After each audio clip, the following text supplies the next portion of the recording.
Hi friends, welcome to my channel heart and home Telugu. ఈరోజు మేము గోరు చిక్కుడుకాయ గింజలను అయితే నాటుదాం. చూడండి, గోరు చిక్కుడుకాయ గింజలు నిన్న రెడీ చేసుకొని పెట్టుకున్నాం కదా ఈ బాక్స్లో మట్టి. ఇప్పుడు దీంట్లో మేము గింజల్ని నాటుదాం. ఇదిగోండి, ఒక్కొక్క దాంట్లో రెండు గింజలను అయితే నాటుతున్నాను నేను. ఒకవేళ ఒకటి రాకపోయినా ఇంకొకటి వస్తుందని ఇలా కొద్ది దూరంలో నాటుకోవాలి.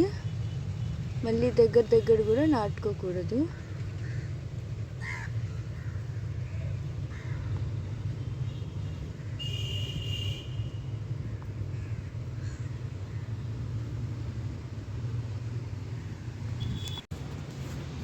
ఈ టప్పులో అయితే మేము పాలకూర గింజలను అయితే నాటుదాం. చూడండి, ఇది కూడా పాలకూర గింజలు. ఇదిగోండి, ఇలా ఉంటాయి పాలకూర గింజలు. ఇప్పుడు చలికాలం స్టార్ట్ అవుతుంది కదా, ఇలాంటి పాలకూర, తోటకూర ఇలాంటివి ఈజీగా గ్రో అవుతాయి. హెల్త్కి కూడా చాలా మంచిది. ఇలాంటివి ఇంట్లోనే ఈజీగా గ్రో చేసుకోవచ్చు.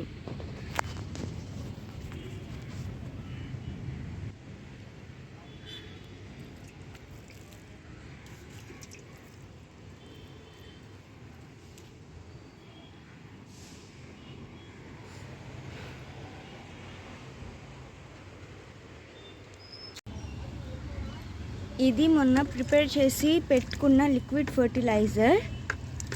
ఈరోజు కొంచెం ఇలా కలిపి పెట్టుకుంటే ఇంకా 2 రోజులు ఆగితే ఇది పూర్తిగా రెడీ అయిపోతుంది చెట్లకు వేయడానికి.